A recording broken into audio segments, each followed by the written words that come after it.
IHP Média, la chaîne qui vous édifie. La responsabilité, l'État a la responsabilité. Le chauffeur fait bazali na la responsabilité là il y a le chauffeur il a mis. Chauffeur il faut afuta bako afuta makambo etali makambo ya mboka. Pour ça, pour ou contre le chauffeur va foutre pas. Il faut pas foutre. Banda ba wanda ko foutre pas. To beti makambo ya Yesu awa zela to kokende to kozonga. OK.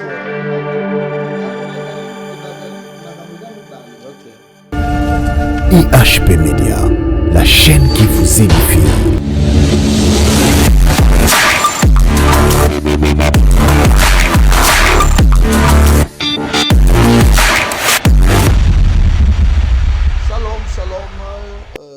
Peuple de Dieu, les amoureux de la grande chaîne IHP Média, les amoureux de Jésus-Christ. Encore une fois, na numéro Nabiso Sika. Désormais, et on va commencer à parler aussi de notre pays. Désormais, on parlera aussi des actualités. Et c'est bel et bien votre humble serviteur Nathan Mwamba, communément appelé la conscience de mieux faire. En tout cas, merci beaucoup. Merci pour la confiance que vous continuez à couper ça Nabiso. Et merci pour nos commentaires, merci pour nos conseils. En tout cas, ainsi que la Bible nous dit, comme verset du jour, tiens-toi donc dans ma droite jusqu'à ce que je fasse de tes ennemis de marche-pied. En tout cas, essayons de se mettre vraiment dans le boko ya mobali yankolo titango komisa banguna na yo en tout cas et matelo na biso. Merci en tout cas. Et sur ce plateau, je suis pas seul désormais. Et comme je venais de l'expliquer, votre nouvelle émission, agenda de la semaine. Émission Obando Sunga, vraiment, to megaroye ba réalité, comment est-ce que Makamozali Kotambola Nambo Kanabiso, comment est-ce que, en tout cas, on parlera que des actualités. Désormais, actualité et nous ne pouvons pas seulement rester ici comme encore pour ne pas jouer à la monotonie et voilà et y a on est biso vraiment na kati ya libulu wana to benga on libulu te na kati ya momesano wana. Merci beaucoup. Aujourd'hui sur ce plateau, je suis avec un confrère, je l'aime beaucoup. Et lui, c'est donc RG Ekila. Il va vraiment se présenter et c'est aussi un journaliste. Mais lié à Dédé Miongo derrière la caméra, il déjà au fond de la biso. Tout le monde en a déjà un confrère RG Ekila. Ah, Bon papa. Kimia papa, bonjour. Bonjour, et c'est mon ami Nazala. Oya Mangai, na émission surtout les ambas Bosso. Vraiment. Na EHP Média. Ok. Vraiment, merci beaucoup. Merci aussi. Il y a tous les téléspectateurs, en fait, les internautes qui nous suivent de partout, dans vos maisons et tout. Je vous aime bien. Je suis là. Je crois que tout va nous aller pour nous partager en ce qui concerne Maramambo. Ah, Bonzambe, moi, Mingi. Mais, na Bonzambe, wana Makambupe, Itali Mboka. Les autres, on l'appelle quand on a Bonzambe. Parce que Bonzambe, les autres, on appelle Mboka, Tamola Bonzambe, Mboka, Tamola Malam, Potamola Malam, Bonzambe, wana Toko, Dubela, Mboka pour évolution. Merci beaucoup. Je vous signale que RG Ekila, autrement dit Tintin, Serge Remy le Tintin. RG Ekila, en tout cas, autrement dit, Serge Remy le Tintin. Vraiment, il est journaliste na Katia chaîne Abiso Congo Star Télévision. Il biso biye bango ba emetaka mingi na TNT, ba obazan Kinshasa ba yebi vraiment. Ayebani moi mingi na ba émission na télé matin pe bongo na bongo oyo amesana ko sala. Vraiment ndekonanga RG. Merci d'abord pour avoir répondu à na invitation oyo na Pesaki. Merci pour Yamina. C'est plutôt à moi de vous remercier. Alors Tokolobela vraiment ba point moko ezali motuya ezali pertinente vraiment ezali ko pesa biso moi pas si mingi penza. Premièrement, nous allons parler de notre pays, le Congo. Et Congo est aussi bien vraiment ba réalité ebelé et to banana nous na makambu ya ba marche. OK. To tu komona awa bande qu'on a biso autre fa baote ko kamba biso pendant 18 ans mais baoti ko marché que makambozo marché bien té. Un mot par rapport à ça. Vraiment, je dirais à tous les internautes baote à biso bala moi la montée ma pio. Vraiment. Pourtant trouve la mboka il faut ko bela ya mona tanga koka biso azwa penza mwa part na ye na likambo etali makambo mboka. Na likambo etali makambo ya ba marche. Ba marche ekosalama ntango nyonso tomoni esalamaki awa eke yawo ezongi awa makambo esalamaki na ntango eleki na bokonjo eleki ba marche esalamaki ebele mpona bokonjo azalaki liboso je ne sais pas ce qu'autant comme autorité mais na ntango oyo pe tozali marche pe bali bato bazalaki kala bato babaki kala bato bango babaki bango bokonje ezalaki ebongaki mpona bango pe na nsima lelo bango pe basali marche.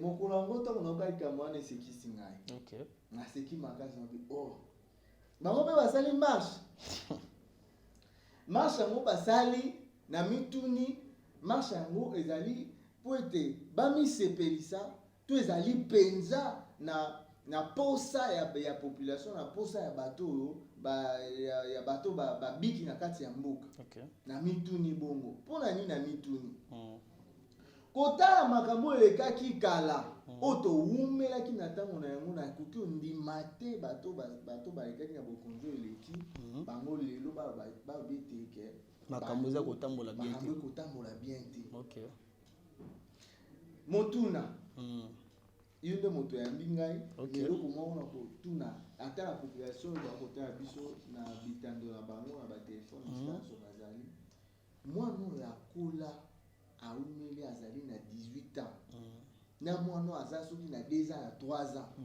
nani yango soki il faut babeta pena ntango bakobeta pena babite bapesa etumbu bakopesa etumbu na mwani. En tout cas, c'est une mission d'engaï, moyen à répondre des états. Tout en étant citoyen congolais, n'a pas toujours qu'on réponde. Et tout le monde a vraiment mingi na moi, nous allons comprendre vraiment ma bien malade. Pour moi, non, pour à 18 ans, à côté au bout à moto à 3 ans. Très bien. Donc, au hasard à 3 ans, bakopesa bakobeta na lolingi te bakola disait au monde kambo ça eza malamu te. Oui, bon ça là. Mais moi non akoli ayebi loko ya linga yebi loko akosa. Mais kokamwisa ngai bato ntanga kala oyo bango bakei batiki mbinga makambo wana nyonso bango lelo bakoloba te biso toye koloba mpo nzala ezali mpasi ezali mwana oyo akoli asali mabe atiki mabe moto ya 3 ans ye asala makambo mala ya malonga mabwa bate ye aza malamu te kokamwisa ngai bato bakoba mpasi eza mpe nini na tango elekaki ezalaki ete bato tokotambola bamarche ezalaki ntango osali marche eza après marche oyo bate totambolaki mpo likambo moko boye ezwi solution eyano na mituna na yango malgré tokotambola tokoyingayenga mpona kosala bamarche wana biyano ya makambo wana ekozwama te. C'est dit à quoi nini tokoki kosala nini tokoki kosala sika pona kobima vraiment na mai nyonso ezali kotambola te na mboka na biso. Papa moko mosusu na télévision na etando na biso bisiko nga asala na obeyaka likambo etali patriotisme kalata babetaki lisolo ya makambo ya tata pe mama congolais de père et de mère congolais na mituni natuni eyano natunaki bato nyonso moto aza patriote azali nini moto alingi mboka aza na bolingo ya mboka est-ce que na mboka na biso toza na posa moto alingi mboka to na moto azali papa mama congolais malingi mboka te tozali na posa ya moto oyo alingi mboka mpe akosala makambo oyo ekosepelisa mboka eloko ozozanga bacongolais ezali bolingo ya mboka bolingo ya mboka parce que toza bapatriote te patriote azali moto oyo alingi mboka na akobunda po ete mboka na ye ekende malamu mpe makambo ezala kitoko biso ya moto nyonso akolanda akosala mosala mpo na libumu na ye bandeko na ye bana na ye me mboka oyo bato bavandi oyo intérêt na bakongolais ezali te mais so omoni ndenge bakobenga bango na bamarshe yaka bapesa biso mpe lisusu wana tokoti bozokende koluka nini bamarshe nyonso tosalaka ezalaka mpo tozwa tokwaya na eyano moko boye ya malonga tosali marshe na malonga ezwami tozongi mpe tobia akimi ezali bango nazongi likambo ya liboso bango basali marche lelo ya sima o bango basalaka biya mais joa maka makambo. En tout cas, nous ne voulons pas entrer trop en ça. Et nous ne sommes pas là pour juger le politicien. Et nous ne sommes pas là pour...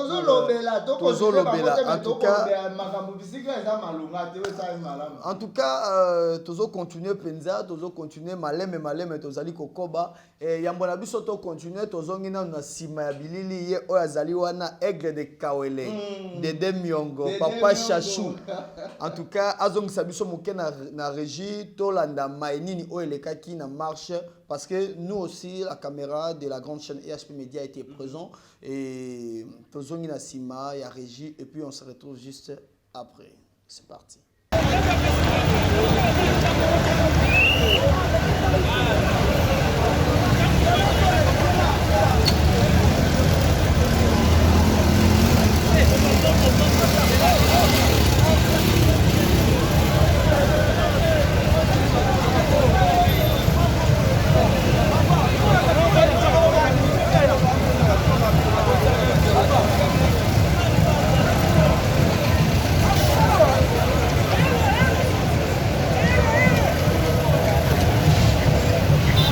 En tout cas, vous êtes si nombreux devant vos postes téléviseurs pour Rolanda Bino Baibozali na ebiten zelani obozali Rolanda Biso na ba téléphone na bino tablette na yo na ordinateur na yo. En tout cas, merci pour la confiance.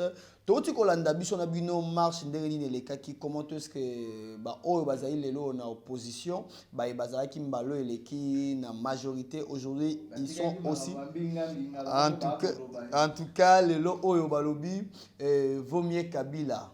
Excusez-moi pour le nom. En tout cas, nameke retourna moi mituna ebele toyo kibiya nondeli ne pesameli. En tout cas, tokovanda wana penda mingite car tout pouvoir vient de Dieu. C'est ce qu'on dit, non? Le pouvoir et pas nzambe. Mais tant que malamu ezalité malunga ezalité beaucoup loba. Ata basai na nzambe, ko basai na nzambe bako sai na nzambe ne tonga. Soki likambo eza mabe bandimi bakomona mbinga minga banini papa ya biso mokambi aza makambo okosala eza malonga te mpo akokuta ata mosusu na bana basi ntango mosusu akosala makambo ezali te kosepelisa nzambe tokokoma wana pouvoir mpe uti epa nzambe biso mpe tokolobela en tout cas tokokoma wana touti komona maeleki to mikolo eleki lolenge nini. Et je vous signale que kino mokolo ya lelo toyebi selon les informations et bana catholique bana nyonso ya école ya l'état bazali na grève bana bazokende kelasi ti mokolo ya lelo pona nini toyebi te tokomeka kotuna ndeko na biso mopanzi sango oyo toyambi lelo oyo bana bango moko bakei tina palais du peuple. Je pense que nous pouvons déjà voir cette image-là, comment est-ce que les enfants sont en train de chanter, les enfants sont en train de parler. Et on pouvait déjà voir ça. Et totalement image et puis Tozongi juste après. C'est parti.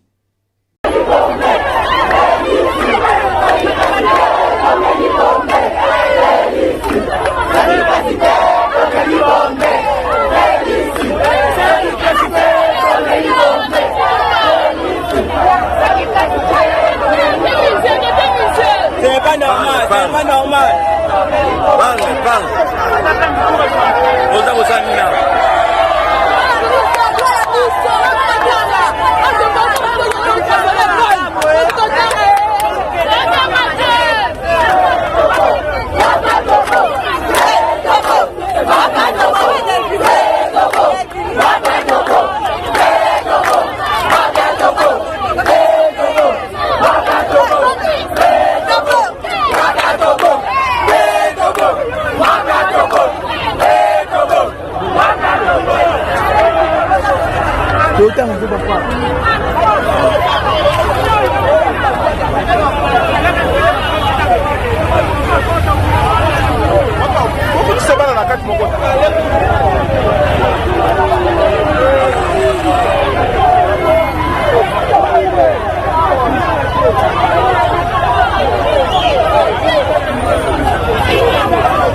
C'est quoi? Ici, nous déplorons cette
mpasi mingi touti kolanda ndenge nini bana bango moko bazali kolela na palais du peuple biso toyebi ete palais du peuple ezali esika nini oyo biyano ya mboka na biso ezala mboka oyo bakangi ko décision moko boye ezwami eza esika oyo en tout cas badécision ezwamaka ezali esika oyo tozali na assemblée nationale lokola chambre basse et puis sénat comme chambre haute.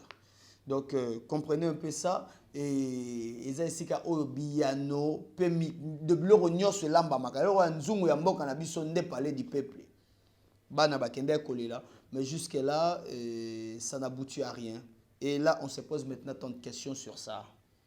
Alors toyebi ete mbala ezali koya na ngolu ya nzambe ya solo tokozwa penza moko ya bakambi ya mboka na biso et pourquoi pas de députés provinciaux tokomeka un peu kosolola yango penza ya solo toleki penza papa bana baye kolela na palais du peuple après likambo moko ya bongo réaction ya baimboka to ya bakambi ya mboka na biso ezalaki nini par rapport ya action ya bana. Motuni autant motuni yango tant kuto koloba likambo wana esenga déjà pasi na motema komona te tozali na mboka oyo ntango tokokende tolongwa na bokonzi ntango tokende na bokonzi mosusu toza na posa mbongo wana ezala toboyaki kopesa na li français babi raison toboyi kopesa raison na bokonzi ya liboso mpo ya malunga mpe mingi esama on dirait que lingala mingi émission eza bilingue eza bilingue je peux être aussi en français eza eloko te mais nakolinga mingi kokende lingala mpo bato nyonso bazali bakotala biso bakososola d'accord na yango c'est que le député devrait faire. Okay. Mais les enfants ont pu le faire. On peut le faire. Je crois ils étaient même reprochés. Parce qu'ils même reproché na mokonzi wa bino bomuza musala na bino te musala na bino ezali bo va okini na classe. Mais bana bamoni trop c'est trop bavandi bamoni ti lelo wana kuto ezali kambo elekaki mikolo eleki mais tino na moya lelo bana bakotanga te.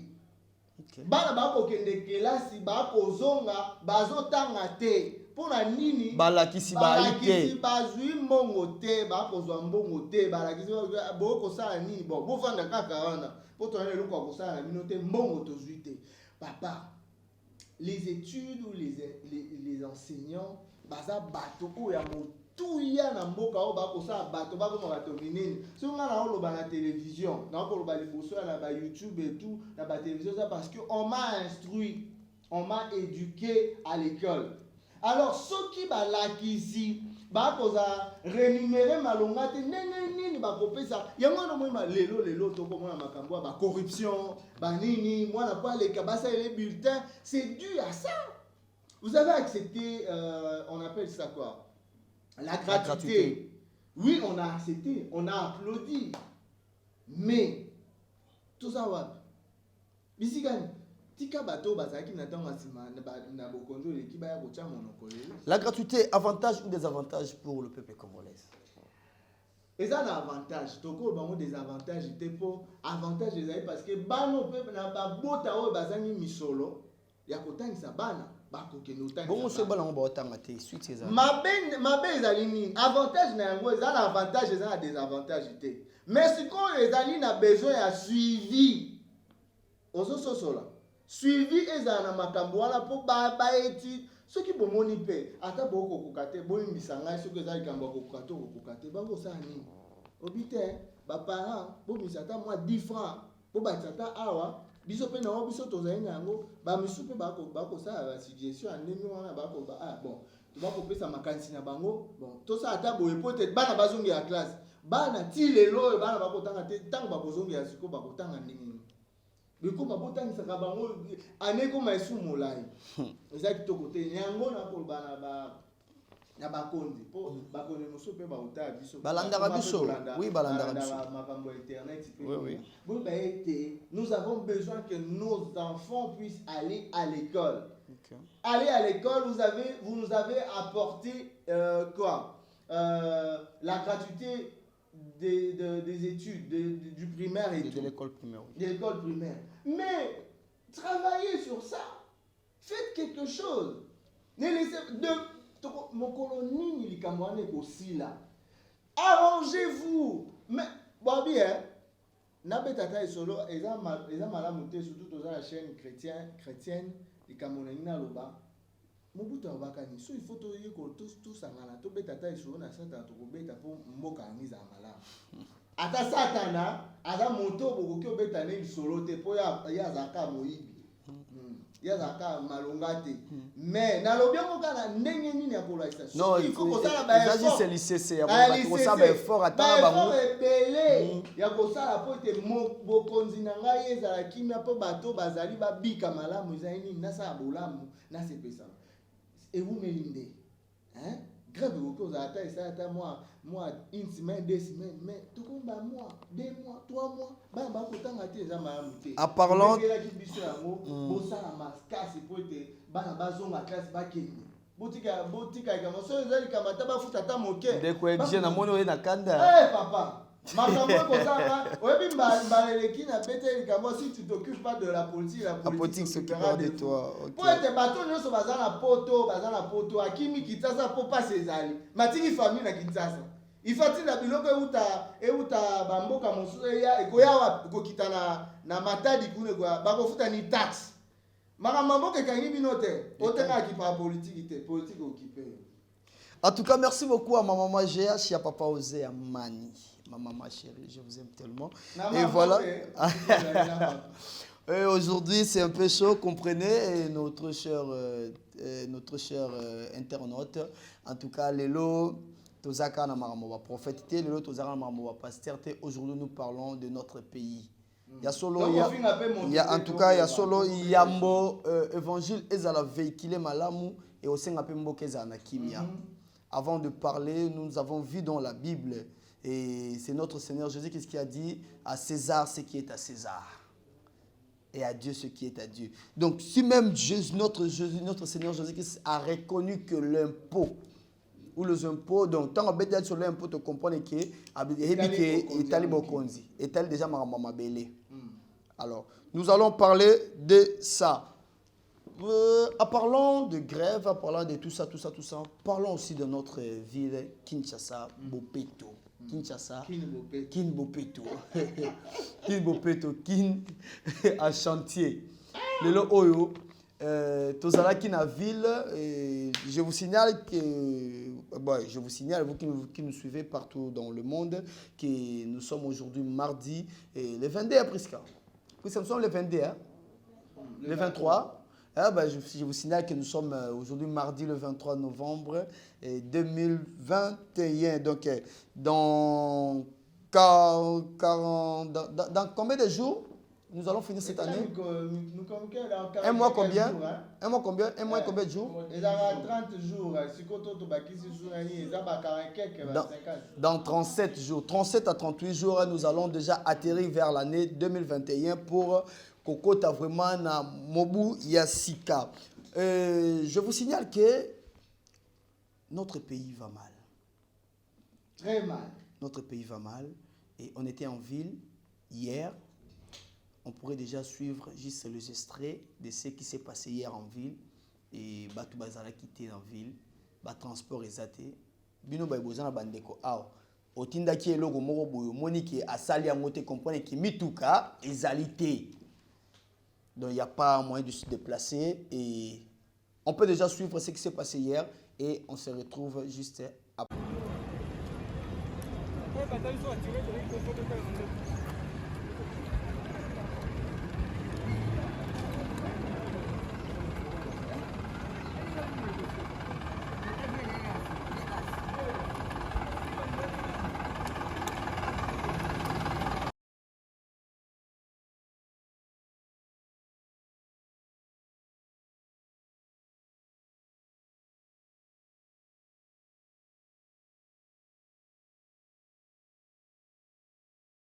Merci beaucoup, nous venons de suivre nous, ce qui se passe réellement ici dans notre pays, le Congo, particulièrement en Kinshasa. Et je vous signale que la ville va mal. Kinshasa Bopeto, Kinshasa en chantier, Kinshasa tracasserie, et enfin, le chauffeur va décider de s'arrêter. Un mot par rapport à ça. Merci beaucoup pour la motuno tuninga likamotali Kinshasa na biso na ba grève na ba chauffeur et tout ba sali les lotés ba sa ka pe mkolele ki ba ko sala kaka. Et babi ils a 3 jours et banda ki lobby lundi, le lobby aussi la lobby mercredi. Na makambo wana ba responsabilité ils a partagé. Très bien. L'État a la responsabilité na yi ba chauffeur pe bazali na ba responsabilité na bango. Responsabilité là il y a ba chauffeur ils a nini. Chauffeur il faut afuta pako. Afuta makambo etali makambo pour évolution mboka.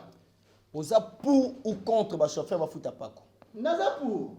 Il faut pas futa. Banda ko futa pako. To beti makambo ya Yesu awa zela to kokende to kozonga na kozonga te papa. Nazo bezali e bazali makambo za mibale. OK.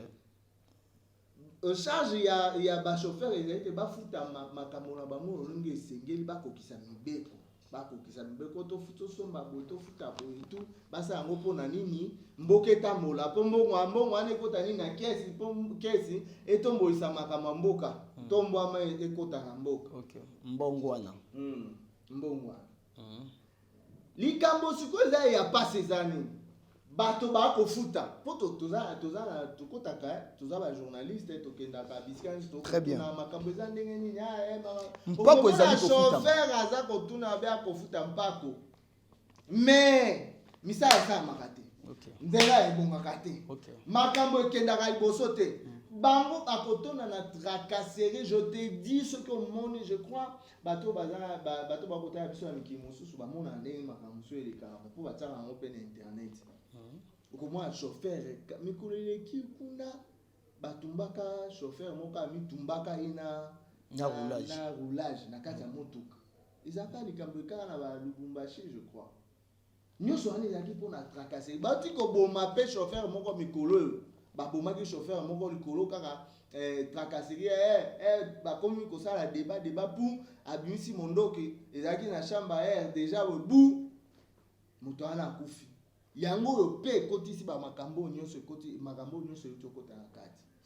Mais eloko nini yosa ki ba chauffeur ba koma na niveau ya kotombokela ba o bazali wana pona ko kasi ba le coste l'outil na likambo nini bango ba inga madeso abana oleki boy madeso motaza mokanda lakisa motapesi mokanda okangi yango motasebo lelo ata likambo ordre ba kotana nzela bato bakoma so police azo benda na ba biloko bataka na nzela ni matricule kaka des plaques ba plaque wana ba ko benda yango bakati yango pe batoboli pine soki likambo bomoni na chauffeur ala likambo benda e pembeni ngwana motuka na ebotie pembeni papa likambo bango te na kati ya nzela bango wana ekenda batia embouteillage bango mutu bazali wana po batia papa na biso ba roulage papa na biso ba roulage na ndako pe mko mususu balia bolia katandunda chaque jour madesu libuma ko lekate papa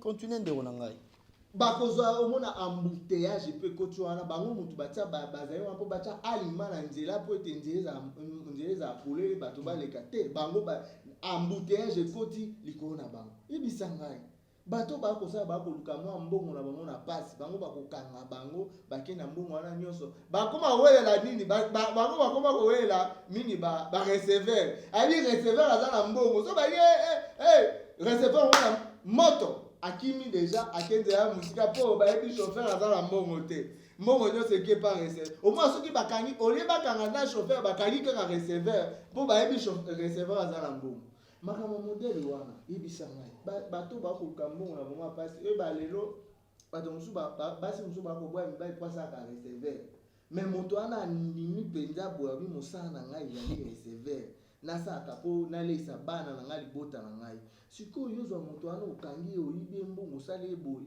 yo moto oza moto tya ordre baza na raison il faut basala grève mpo baluka mpo mikolo eleki banda kosala bagrève qu'est-ce que ça importe en fait likambo sikoyo eza na mboka na biso yango wana tozosala bamarshe tozosala bagrève tokobundana mpona makambo mais nayebi mitema eske bakambi ya mboka na biso eske bazalaka na mitema eloko mpe yanga na mituna eske mitema mpenza oyo ya bato basalaka bato ezalaka pene mpa na bango bakokaka pena mpasi ya population po réponse ezate bakosa yango lelo lobi bazongeka likambo moko yango likambo nini mboka na biso yango bato mosusu babaka mboka na biso eza ya koluka mais nayebi ete mboka na biso eza ya koluka te mpo baprofete epesamaka ana ehp maloba ebimaka mpona mboka na biso eza mboka ya lipamboli mais biso bato oyo tozali na kati wana toza mitema mabe tobongola mitema na biso bakonzi oyo bazali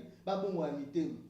En tout cas, bakonzi bamindelo tobengaka kutu bandoki bango baza bandoki bamemaki ndoki ebele bango babongisa mboka na bango ndenge nini satana avandaka na salite te me bango mboka na bango ezali bopeto ndenge bongo te bongo papa bisika yo moi moto aliboma avandaka bisika ya bopeto avandaka bisika eza salite te mpo milimo mabe eza na kati koto milimo mosanto azali bavanda bisika ya peto.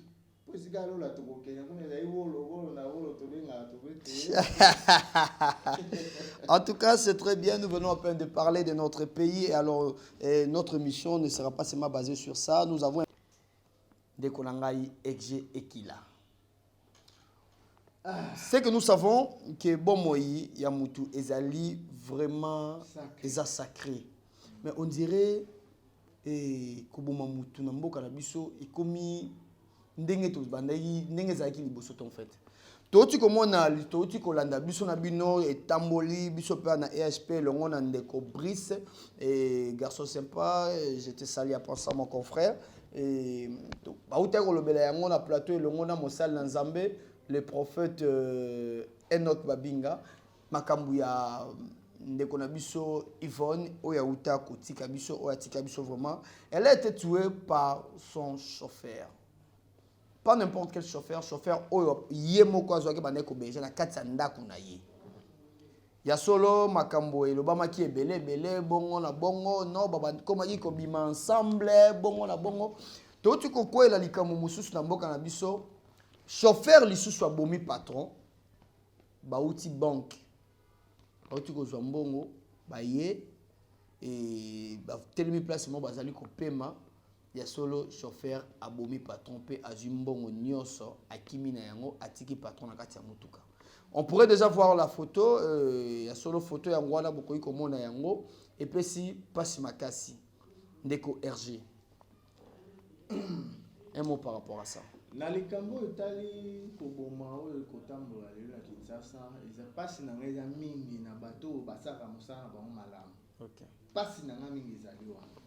Papa moko boye ayekola mosala na ye ya kokuma motuka pe akumbaka bapersonnel ayebi ete mosala na nga nalesaka bana na bikaka na libota makambo ebele ezali mosala ya kokumba motuka personnel me bato bakosala makambo ya lolenge oyo bato bazanga mitema bato baza na lokoso ya mbongo parce que lokoso ya mbongo etindaka moto na mabe po eza lokoso ya mbongo po moto oyo alingaka mbongo makasi bolinga mbongo eza lokwa bango te bakosala makambo ya lolenge wana te pasi na ngai ezali mingi mpona baboti wana biyo moto sikoyo nazongi na bapatron akolobela mingi bapatron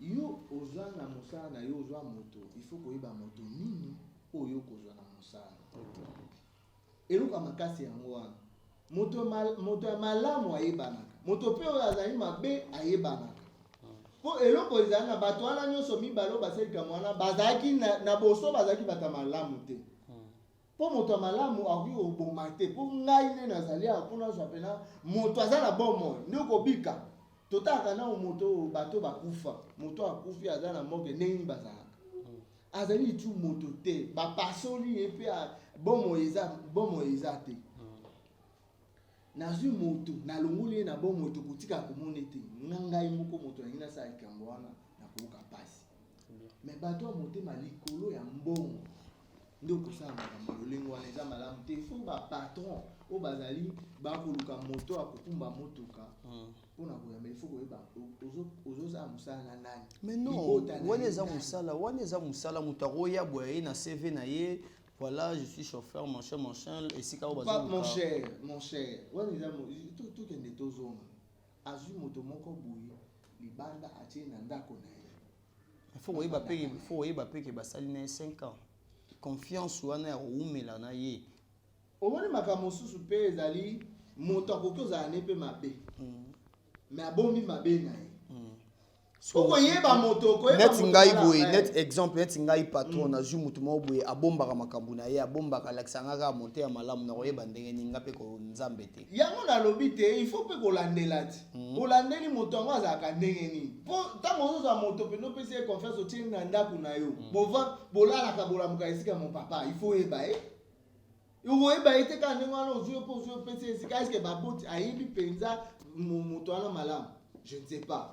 Bien tant que botika confiance mba moko boy confiance wana elié isa bongo po moni moto mosu tanga za malamu pa na oyo benge moningati baninga babu makabiso na tanga mosu to vana na bango pe to lia rapé sika moko mais en réalité tu ne connais pas la personne avec qui tu vis au cœur qu'est-ce qu'il garde tu ne sais pas alors il peut te faire le cœur de l'homme pour ceux qui nzamba fongwa motema to mo ka motema moto na moto to kolela tokolela nde emsunga na kolinga kovana na ebisi yo kolinga kovana ngai te na kumisaka nzambe mpo ngai ata nzambe afongwe motema na ngai baka bato nyonso badokumisa nzambe babi te oyo nzambe so asaki bato ebeye na mitema oyo mpe mokili boga nzambe aza na bato nzambe aza na bato na ye mpo nazaka likuna na moto te nayindaka moto te ndeko RG ekila wana ezali oyo yo lobi kasi nalobi boye toyebi kati te ya solo toyebi kati te nakobaka na monoko moto nyonso baka na monoko oyo ebimaka na monoko nde ezali eutaka na motema mpona bato mosusu eutaka na motema te wana nayebi te alors mpona likambo wana ezali quand vous prenez quelqu'un vous engagé dans mon chauffeur personnel ou vous avez il faut être très prudent. Très bien. Et surtout en ce qui concerne l'argent, il faut ça toujours mailler. Bateau kutu akenda otinda bambongo bazaka na bateau mboko ezokende na baso. Tokomi kobanga comme le roi na Angola. Il faut toujours être prudent dans la vie. En ce qui concerne bandeko mibale, je crois qu'on peut ça leçon parce que na ka pe si misala pe ya bato belé o ba ça ba chauffeur ba za pena metema malamu e be si misala na bango mais ba patron mbala simaton ndenge makambo ezosala makoza mayele moto kozwa ovandisa osala ne makambo fo yeba est-ce que azali moto malamu oyo na okipenza kozala na ye malheureusement mbongo pe ezalaka mabe bato bazalaka bolingo ya mbongo bazali ebele molingo mbongo eleki tellement makasi ke abomiti na moto mpo eloko moko te ekoki osalisa yo koleka moto aza te mpo mbongo kosalela yango lobi esili me moto akosunga yo mpe lobi aza kaka.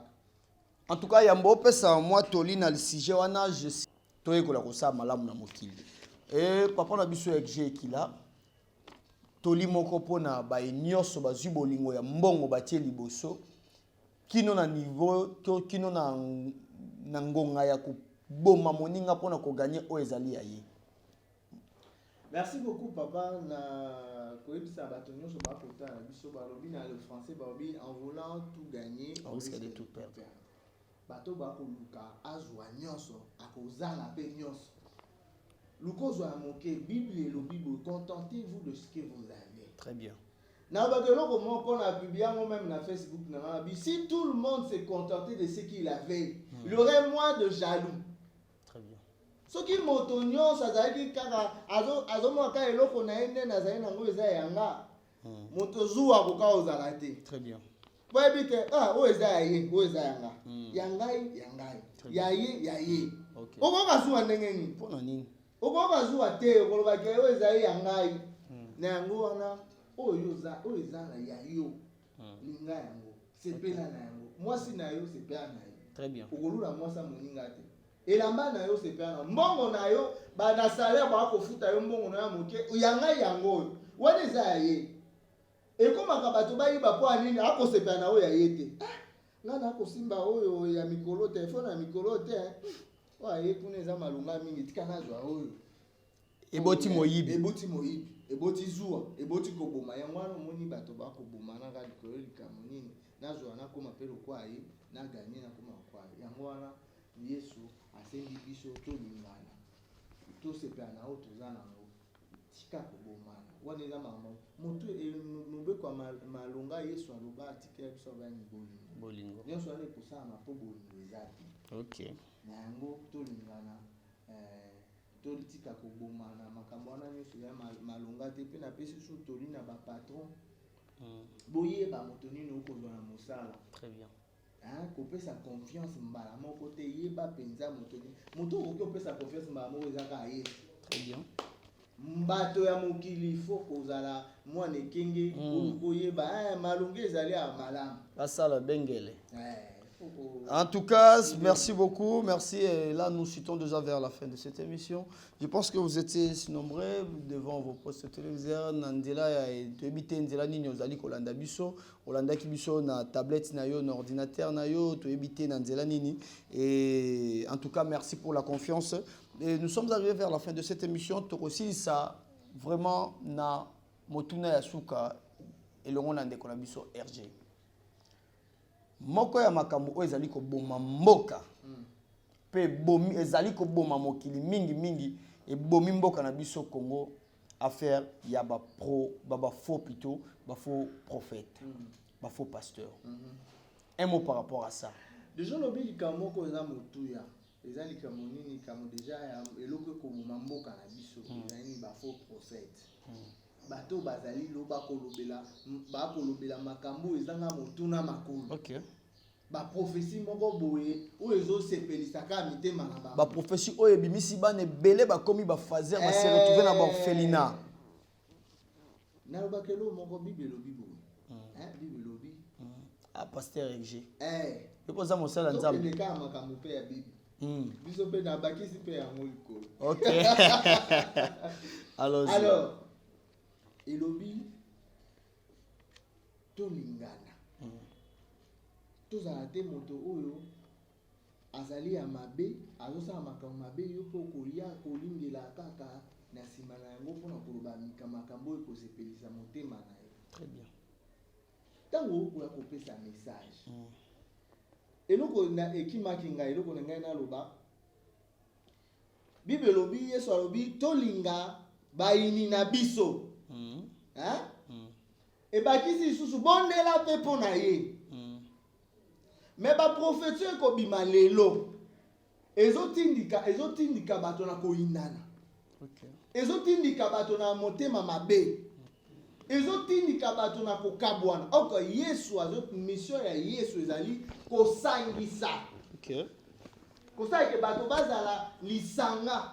Ezaka te songi ekendaki ezongaki te yo pasteur oye na prophétie ya lokuta oye kopanza libota te ya moto oyo ososo ikaki ndoke ezouta bisika wana te ya ndani moto wana bolingo te ya ye bolingo lakisa enenga kolinga bato lakisa enenga kosala bolamu akosala ntango kopesa message ya bolingo ya nini ya makambo nyonso ekoleka moto wana koyeba ndenge nini akoyamba yango mpe akosala malamu.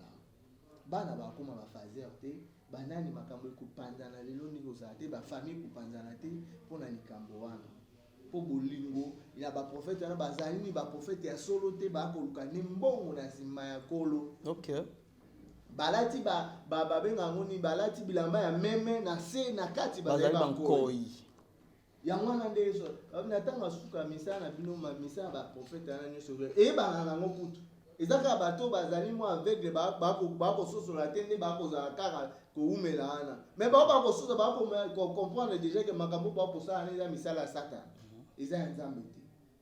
Ba prophète, je parle de tous les prophètes qui me suivent et le pasteur et les pasteurs, donc le serviteur de Dieu. Vous êtes là pour servir Dieu. Vous n'êtes pas là pour servir vos ventres. Très bien. Parce qu'aujourd'hui ce sont les pasteurs affamés. Wow. Qui ont besoin d'argent, besoin de survivre, d'aller en Europe par-ci par-là. Or, vous êtes en train de périr les enfants de Dieu. Dieu va vous demander le sang de leurs enfants, de leur peuple.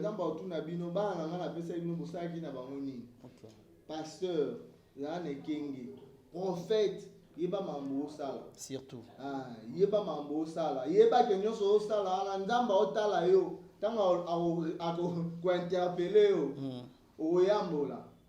En tout cas, merci en tout cas. Si j'ai oyo yaba faux serviteur, eza tellement si j'ai moto lobela ka yango. Merci beaucoup, nous sommes arrivés vers la fin de cette émission. qui commence bien finit bien. La Bible nous dit, vaut mieux la fin d'une chose que son commencement, dit notre Seigneur. En tout cas, nous sommes arrivés vers la fin de cette émission. Et merci à vous tous qui étaient là. Merci vraiment, merci à Dédé Miongo qui était derrière la caméra. Aigle de Kawele. Merci à l'assistance de Priska. Priska Mbouzi, la servante de Dieu. Qui c'est la maman pasteur. En tout cas, merci beaucoup. Je vous aime tellement. Merci à Belchikinoani, la priorité du chef. Merci à toi et merci à Plamedi Panzou et Fimoko Modèle, Fimoko pas trop compliqué. Merci à toi, tonton Nathan, t'aime tellement. Merci à toute la famille Ilonga. Là, c'est ma famille. Merci à mon papa, le pasteur Ogi Ilonga. Merci à ma maman Lili Ilonga. Merci à Alice, je t'aime tellement ma sœur, toi tu le sais, non, allez là fort, oncle là-bas, non, allez là fort. Merci à Kija Ilonga et merci à mon beau-frère, Christian Nonciala Kondé. Que Dieu te bénisse, serviteur de Dieu. Merci à Emma, merci à Chris, merci en tout cas, merci à Jésus Ilonga et merci à Brinel Ilonga, en tout cas, que Dieu vous bénisse. Merci à ma maman Blessing Job depuis Londres. Je vous aime tellement. Merci à mon papa. Lui, c'est mon papa. Merci à monsieur Calix Kalonji depuis la France. Et désormais, spot publicitaire, il y a Calix, Maison Calix, et Maison Moko, Kitoko, tout. En tout cas, là-bas, vous allez trouver parfum de marque. Et bon, yango penza nyoso ozala wana ozana posa o garder ten na yo kitoko et nyoso bandole kana kati ya maison Calix Kalonji o ezali vraiment mosikate a on a Kinshasa dans l'avenue des Huileries et quoi comment on appelle ça Nyangwe sur l'avenue Nyangwe et référence des Huileries na commune ya Lingwala et c'est là où si tu veux être parfumé aux poso za na solo kitoko le roi Priska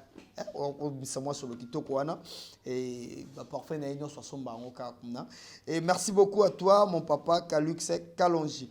Merci à ma maman Hortense Tony. Merci à mon papa et mon papa Anderson Tamboué. En tout cas, nous sommes arrivés vers la fin de cette émission. Tokutani Mikolezali Kola, Koya, Soki Yesu Azongite. Au revoir. IHP Media, la chaîne qui vous édifie.